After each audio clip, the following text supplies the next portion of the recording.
नमस्कार, मैं हूं आशीष त्रिपाठी आपके साथ और अब आपको दिखाएंगे दिव्य ज्योति का रहस्य।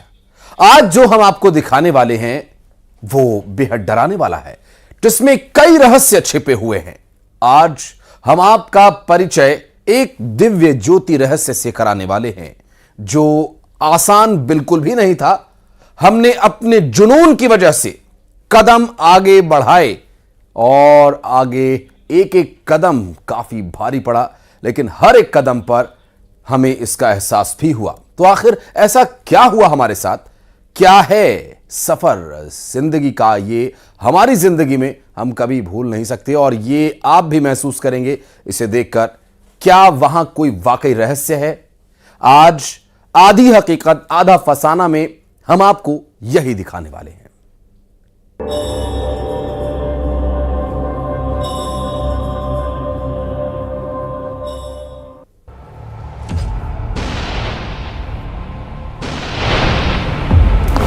जहां अलौकिक रोशनी के होने का दावा है, यह हैरान करने वाला है।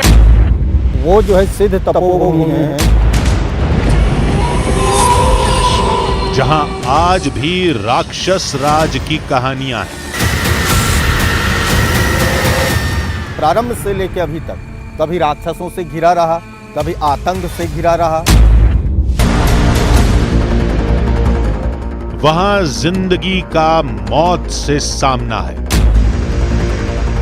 मेरा पैर फिसल रहा है, मेरा पैर फिसल रहा है।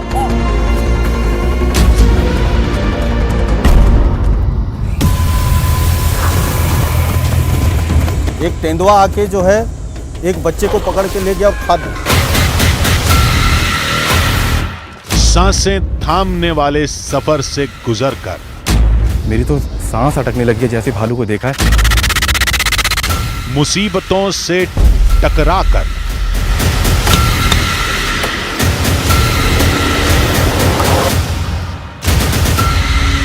हमने जुनून की हर हद पार की। खतरा कई गुना बढ़ गया है। बेशुमार चुनौतियों का मुकाबला किया।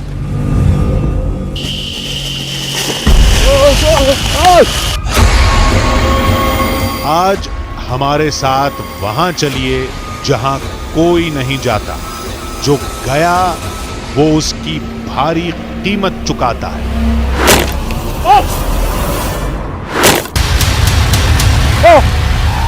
क्योंकि उस पहाड़ी पर छिपा है दिव्य ज्योति का रहस्य।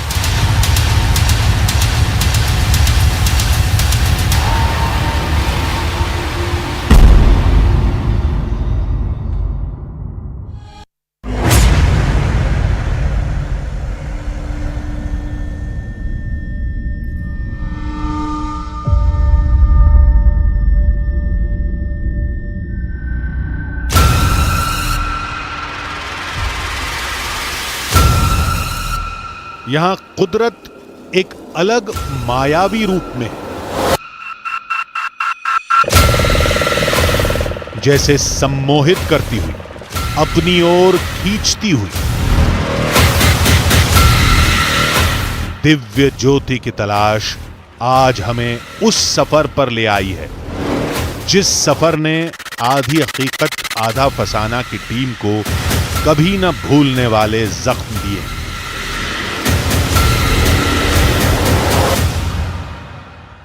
अगर हम आपसे कहें कि आप कौन से मंदिर जाते हैं, कौन से तीर्थ जाते हैं, तो आप उन जगहों के नाम बताएंगे जहां पर हजारों लोग जाते हैं या फिर उन जगहों के बारे में पूरी दुनिया जानती है। लेकिन इसी धरा पर, इसी भूमि पर, इसी देश में हजारों ऐसी जगह हैं जिनके बारे में ना तो हम जानते हैं और ना ही आप जानते हैं। उन जगहों के बारे में या तो वहाँ के स्थानीय लोग जानते हैं, वहाँ के चमत्कारों के बारे में या तो कोई साधु संत ही जानते हैं। उन्हीं में से एक जगह है छत्तीसगढ़ का कांकेर जिला और कांकेर जिले का बिहावापारा गांव। इस गांव में ये कहा जाता है कि इसी भूमि पर वेद व्यास जी ने, ऋषि वेद व्यास जी ने तपस्या की और सालों तपस्या करने के बाद उनको ऐसी शक्तियां प्राप्त हुई, इतनी विद्या प्राप्त हुई कि उन्होंने आगे चलकर महाभारत को रचा और गणेश जी ने उसे बाकायदा लिखा। और इसी भूमि को लेकर तमाम तरीके के चमत्कारों की बात कही जाती है। कहा जाता है कि यहाँ पर वेद व्यास की पहाड़ी है, जिस पहाड़ी पर इस वक्त हम खड़े हुए हैं और आप ये तस्वीरें देख रहे हैं।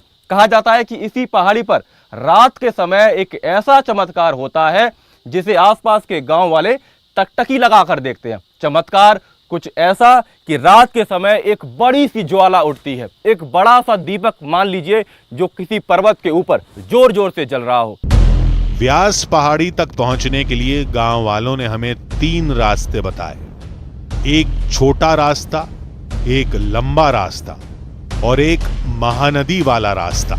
लेकिन गांव वालों ने कहा कि नदी वाला रास्ता सबसे ज्यादा खतरनाक है। इसलिए आधी हकीकत आधा फसाना की टीम ने सबसे पहले शॉर्टकट को चुना।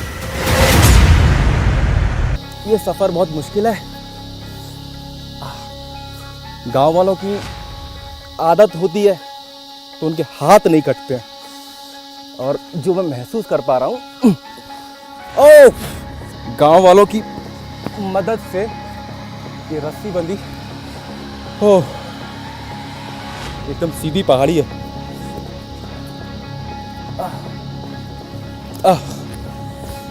अगर थोड़ा भी पैर फिसला तो मैं नीचे गिर जाऊंगा। अगले ही पल मुसीबत ने हमारे कदमों को जकड़ लिया। मेरा पैर फिसल रहा है, मेरा पैर फिसल रहा है।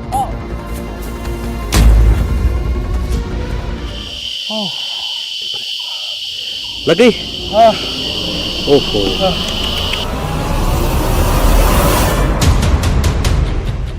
दिमाग अब काम करना बंद कर चुका था। थकान ने पूरे शरीर को निढाल कर दिया था कि तभी हमें लगा कि हमने कोई गलत रास्ता चुन लिया है, क्योंकि हमारे आसपास सिर्फ हमारी टीम थी। हमारे साथ आए गांव वाले न जाने कहां गुम हो गए थे, लेकिन अचानक वो कहां चले गए? कहीं किसी अनहोनी का शिकार तो नहीं हो गए या जानबूझकर भाग गए? हम ये सोच ही रहे थे कि अचानक मौत हमें छू कर निकल गई। आधी हकीकत आधा फसाना की टीम बाल बाल बची थी। हम पर तीर कौन चला रहा था और क्यों चला रहा था, हमला हो गया है, हमला हो गया। ये हमारी समझ से बिल्कुल परे था। लेकिन इतना जरूर समझ आ गया था कि ये जो भी हैं वो ये नहीं चाहते कि हम वेद व्यास की पहाड़ी तक पहुंचें, मां सरस्वती की ज्योत का रहस्य सुलझाएं।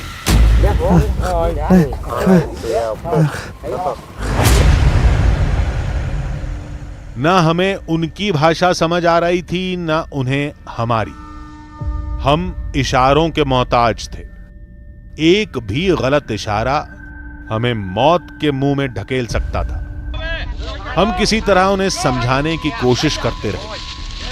किसी तरह हम उन्हें ये यकीन दिलाने में कामयाब रहे कि हम उनके लिए खतरा नहीं है, जिसके बाद उन्होंने हमें जाने दिया। लेकिन आदिवासियों ने इस बात का इशारा जरूर कर दिया कि आगे खतरा है और हम पीछे लौट जाएं। जंगल के रास्ते पहाड़ी पर चढ़ना चाहते थे, लेकिन आदिवासियों ने हमला कर दिया, रोक दिया। अब नदी के रास्ते जाएंगे।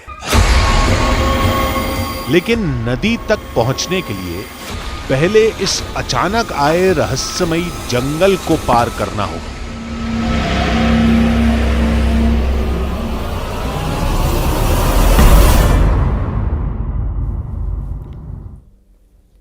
लेकिन आगे का रास्ता पार करना क्या इतना आसान था?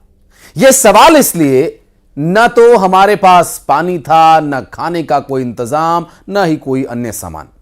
हम ये भी नहीं जानते थे कि नदी के किनारे पहुंचने के लिए हमें अभी कितने किलोमीटर का सफर तय करना था।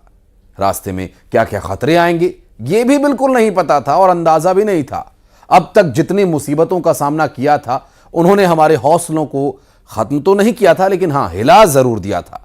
लेकिन हमारी टीम ने यह ठान लिया था कि भले ही आदिवासी हमें आगे बढ़ने से रोक रहे थे, लेकिन हम व्यास पहाड़ी और दिव्य ज्योति का पता जरूर लगाकर रहेंगे, और यही हमारी सबसे बड़ी भूल साबित हुई।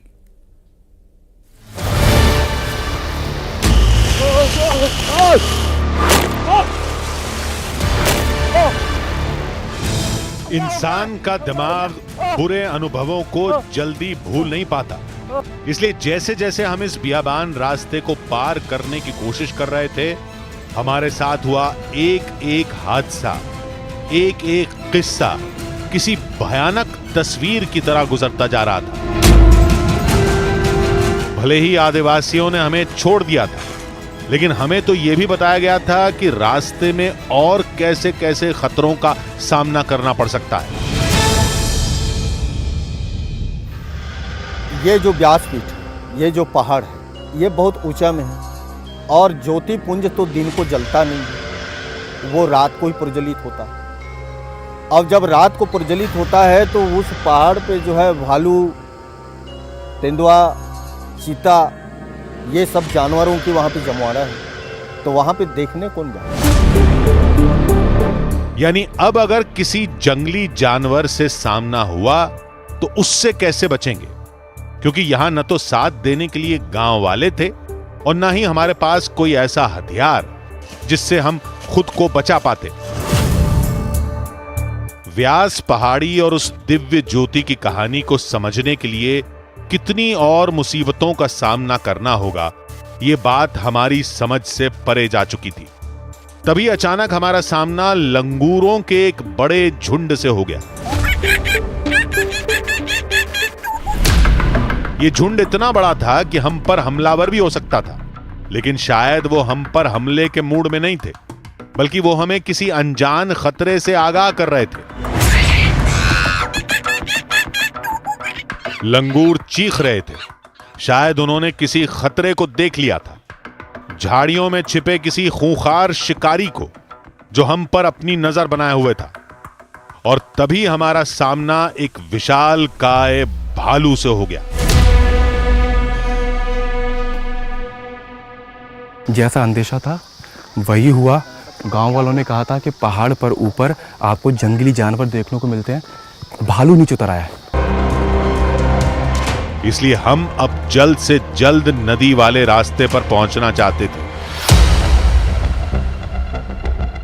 व्यास पहाड़ी पर जाने के लिए हमने सड़क का रास्ता चुना, और सड़क के रास्ते से जब हम जंगल में भीतर घुसे तो हमें आदिवासियों ने रोक दिया। इसके बाद अब हमने फैसला लिया है कि महानदी के बीच से रास्ता बनाते हुए नाव के जरिए व्यास पहाड़ी पर चढ़ाई करेंगे। कुछ देर के सफर के बाद अचानक हमने वो देखा जिसका हमको यकीन नहीं था।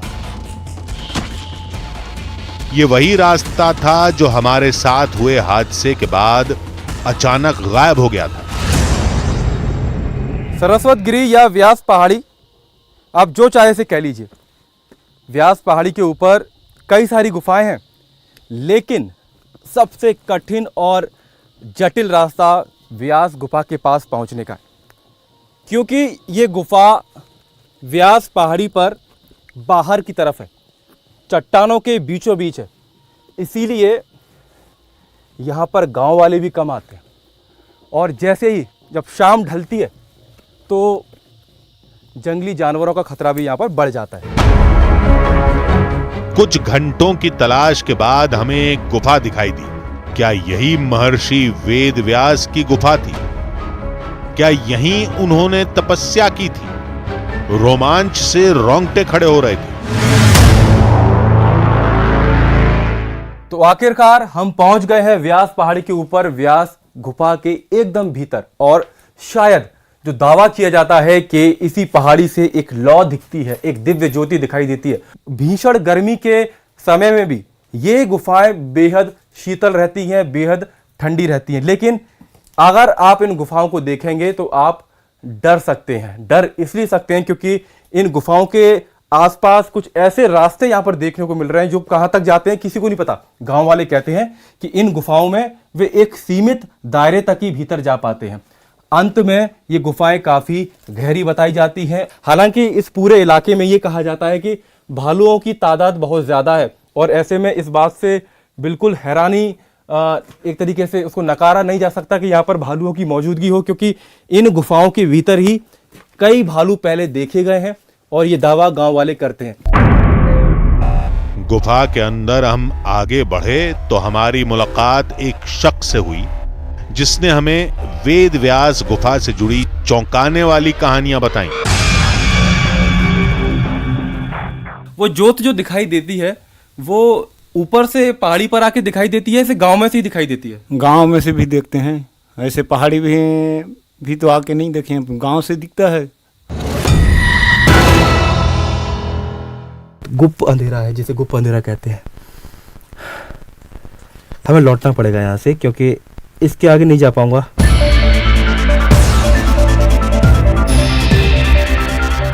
लेकिन अब भी वो कहानी अधूरी थी जिसमें गांव वाले दिव्य ज्योति देखे जाने का दावा करते थे। इसलिए हमने व्यास पहाड़ी पर ही दिव्य ज्योति की कहानी समझना शुरू कर दी। गांव ब्याहवापारा के लोगों का कहना है कि इन्हीं चट्टानों के बीच से एक बड़ी ज्वाला निकलती है। ज्वाला आखिर निकलती कहां से है? किसी भी पत्थर के बीच से निकल सकती है, लेकिन यह पता लगाना बहुत मुश्किल है, क्योंकि यहाँ पर सिर्फ और सिर्फ चट्टानें हैं, चट्टानों के सिवा कुछ भी नहीं है। क्या आपस में दो चट्टानों के टकराने से अग्नि उत्पन्न होती है और उसी को लोग ज्वाला मानते हैं, उसी को दिव्य ज्योति मानते हैं? लेकिन मुझे यहाँ पर कुछ भी दिखाई नहीं दे रहा। व्यास पहाड़ी पर दिव्य ज्योति से जुड़ा कोई भी सिरा हमें नहीं मिला। इसलिए हमने एक बार फिर गांव का रुख किया, क्योंकि गांव वालों ने रात के वक्त दिव्य ज्योति देखे जाने का दावा किया था। सूर्यास्त हो गया है, शाम हो गई है, और जब हमने गांव वालों से बोला कि हमें भी ज्योत देखनी है कि आखिर वो दिव्य ज्योत कहाँ दिखाई देती है, तो गांव वालों ने कहा कि आप भी हमारे साथ चलिए और आपको पहाड़ी के नीचे से खड़े होकर दिखाएंगे कि दिव्य ज्योति आखिर दिखती कैसी है। तो हम भी जा रहे हैं गांव वालों के साथ देखने के लिए आखिर ये कोई चमत्कार है या फिर किसी की पहाड़ के ऊपर कोई शरारत।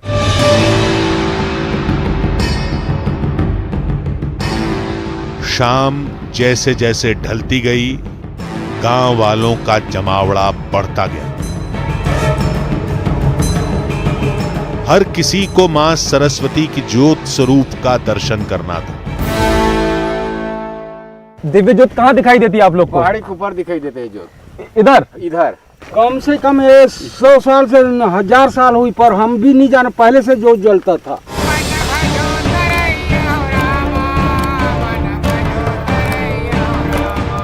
भजन कीर्तन के बीच गांव वाले वो दिव्य रोशनी देखने के लिए बैठ गए।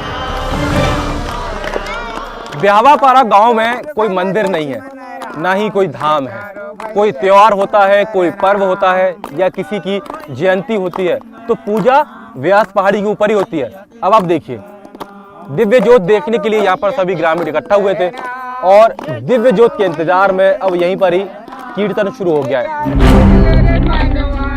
वक्त बीतता जा रहा था, लेकिन उस रोशनी का कहीं अता पता नहीं था जिसका गांव वालों ने दावा किया था। करीब 2 घंटे हो गए, लगातार भजन कीर्तन तो हो रहा है, लेकिन जो दावा किया गया कि दिव्य ज्योति दिखाई पड़ेगी, वैसा अभी तो कुछ प्रतीत यहाँ पर नहीं हो रहा है। बाबा 2 घंटे हो गए, कब दिखाई देगी? हाँ दिखाई देगा, पक्का पक्का दिखाई देगा। और फिर वो हुआ जिसकी कहानियां हमें सुनाई गई थी। ये कैसा चमत्कार है, ये कैसा चमत्कार है। गांव वाले जैसा दावा कर रहे थे, एक वैसी ज्योत अब हमको पहाड़ के ऊपर देखने को मिल रही है, व्यास पहाड़ी के ऊपर देखने को मिल रही है। ये किसकी ज्योत है, आप क्या मानते हैं इसे? सरस्वती वेद व्यास भगवान की जय। एक रोशनी आसमान में चमक रही थी। देखिए, मैं आपको अपने कैमरे दिखाने की कोशिश कर रहा हूं। गांव वाले जिस ज्योत का घंटों से इंतजार कर रहे थे, वो ज्योत सामने है। ऐसा चमत्कार ये गांव वाले ही मानते हैं। मेरा कैमरा उतना वहां तक नहीं पहुंच पा रहा। देखिए, आपको हल्की सी रोशनी इसमें दिखाई पड़ेगी और अब हम पहाड़ी पर जाएंगे और वो ज्योत देखेंगे। अरे आइए, मेरे साथ आइए ना। आप रुके हुए क्यों? रुको भैया, तो कहाँ जा रहे हैं उतना दूर? अरे ज्योत देखनी ऊपर। नहीं, रुको, कोई जा नहीं सकते इधर। लेकिन गांव वालों ने आस्था का हवाला देकर हमें आगे बढ़ने से रोक दिया। जोत तो दिखानी पड़ेगी, यही से देख के हम वापस हो सकते हैं। वो किसी की शरारत भी हो सकती है ना। हाँ, आप लोग ऊपर नहीं जाते देखने? ऊपर नहीं जाते हम लोग देखने, बस यही से देख कर वापस हो जाते हैं। तो हम भी नहीं जाएंगे ऊपर? जंगल नहीं, हम दिखाएंगे अपने दर्शकों को, और क्योंकि जंगल सच, में जानवरों भी हैं। नहीं सच सामने लाना जरूरी है। नहीं नहीं भाई, यही देख करके आप लोग जा सकते हो। आप लोग की परंपरा है क्या हाँ, ऊपर? परंपरा से हम लोग यहीं से वापस हो जाते हैं, वहाँ पर जा नहीं सकते। देवी देवता का स्थल है यहाँ पर। अब जो कुछ हमारे सामने था वो गांव वालों की आस्था से जुड़ा था, इसलिए हमने भी उनकी आस्था को कोई नया रंग देने की कोशिश नहीं की। जो कुछ हुआ वो आपके सामने हुआ, जो रह गया वो भी आपके सामने है। अब फैसला आपके हाथ में है।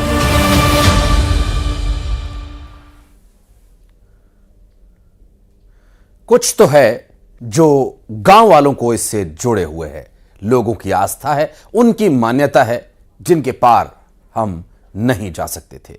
आधी हकीकत आधा फसाना में फिलहाल इतना ही। अगले हफ्ते एक और रहस्यमयी दिलचस्प कहानी लेकर फिर होंगे हाजिर। नमस्कार।